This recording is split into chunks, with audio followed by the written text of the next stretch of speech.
So what are we doing today? Well, today the weather has turned, and as you can see, it's a rainy day. It started at 4 o'clock and it's just going to continue throughout the day, which is a good thing. We need the rain. So I decided to not get wet today and go inside the horse barn and build out my raised beds that I bought from Temu, and they were quite a bit less expensive than the name brands, and after all, a lot of it's just retail arbitrage. So I got lucky on this. Unlike the greenhouse structure where the hardware was terrible, this hardware actually was stainless steel, and I had extra, believe it or not, because I am sure that I lost a few nuts and bolts in the sand.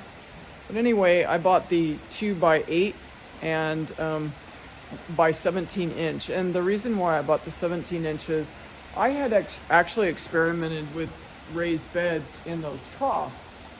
And it was my first year here, and I wasn't too happy with the results. I did hugelkultur, and those are really deep, and it sunk, and I was raising peppers, and so they had to stretch, and it kind of made the peppers work too hard to be productive. So I bought 17 inches just to save a little bit on soil. I mean, soil is not cheap. And also because I know that the NRCS has a pilot program going on for raised beds, and one of the criteria is that they can't be higher than 24 inches. So I thought I'd try these beds out, and I went with off-white. I know it's kind of boring, but it matches my tan and white building, so what can you do? I really do like the colors, but I kind of went with what tends to blend in with everything. So as you can see, I put one together already, and I would say it only took me about an hour, because it has wing nuts, and a lot of them don't have wing nuts, and these are really good quality, and the panels themselves are really good quality. They've rounded off the corners. It's all painted.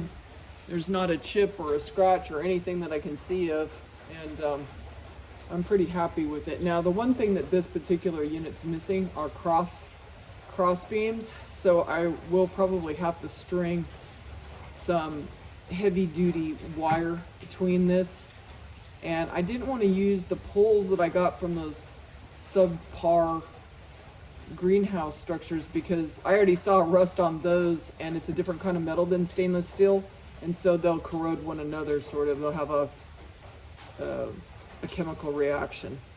So I just wanted to also show you,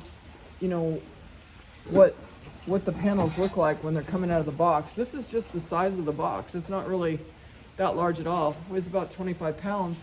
And so when you're putting it together, there's kind of like a thin edge and then a molded edge. Let's see if I can highlight it for you. And it is distinct. Well, it seems to be distinct when I was looking at it, but one side's definitely thicker than the other, so if you can get them all going in the same direction. But just to point out some of the quality, it's rounded, there's nothing really to cut you, and I actually got extra hardware, which is hard to believe, because I know some of it must have dropped in the sand, because I felt it come out of my hand and then I couldn't find it. And even this, there's a little bit extra, and I pushed it down all the way, and it's super simple to put on. I don't really think you need it. I put this whole thing together with my bare hands, but they actually give you gloves. So I'll just use these gloves for either painting or roping. So like roping cattle for my lariat. So anyway, this is the product. And there's some sand on it because I flipped it a few times. Super easy to put together. I would say it took me an hour to put together, and it's like the perfect project for this wet and rainy day. So that's what we're doing today. I hope to see you on the next video. Bye.